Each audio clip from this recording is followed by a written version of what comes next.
On a reporting trip to Moscow last month, I stopped by the American Embassy for a meeting. It's a big compound, smack in central Moscow. Inside is the warren of reception rooms and offices you would expect, and desks. Lots of desks, lots of which are now sitting empty. 60 State Department employees were forced to leave Russia last week. That's on top of more than 700 diplomatic staff getting cut last summer.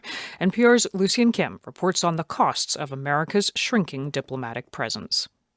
Last week, the 60 U.S. diplomats and their families boarded a charter plane in Moscow and left Russia, maybe forever. They were the latest casualties in tit-for-tat expulsions that saw the same number of Russians kicked out of the U.S. after a former Russian intelligence officer was poisoned in England. But after they left, some of the American diplomats left a video message online. Ну как мы сейчас собираемся домой в Америку. In Russian and in English, they told personal stories about their first encounters with Russians, or what they did in the embassy.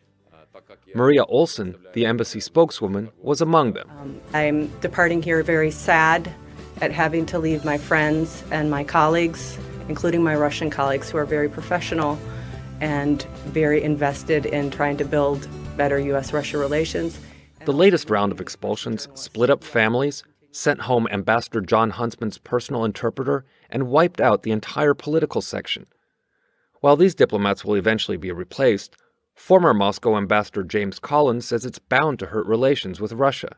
The capacity for misunderstandings across a range of issues are mounting. We are basically addressing that issue by further reducing our ability to talk to one another. And I think this is a big mistake. The massive reduction in diplomatic staff and the closure of the U.S. consulate in St. Petersburg have also led to problems for ordinary Russians. The official wait time to get an interview for a tourist or business visa is now more than 8 months, and Russians are flocking to other European capitals to apply for U.S. visas there. That's created an opportunity for Danil Sergeyev, who runs a Moscow visa agency. Для наших клиентов не стоит вопрос ухудшения отношений.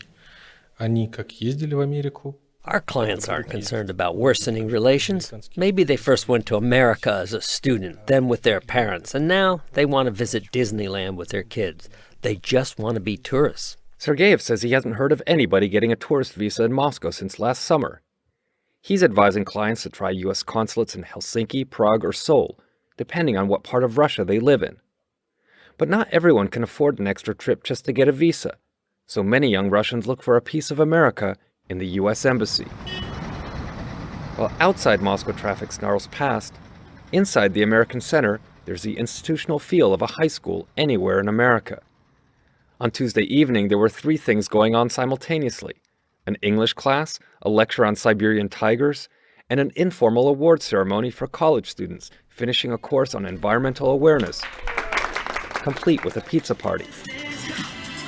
Ekaterina Petrunina is one of the students. I think that we must not go back to Cold War reality, and most young people, especially who study at university and who have a certain level of education, they believe that our countries, Russia and the United States, should not be enemies. One day in the not-too-distant future, Petrunina hopes to visit America, despite all the difficulties.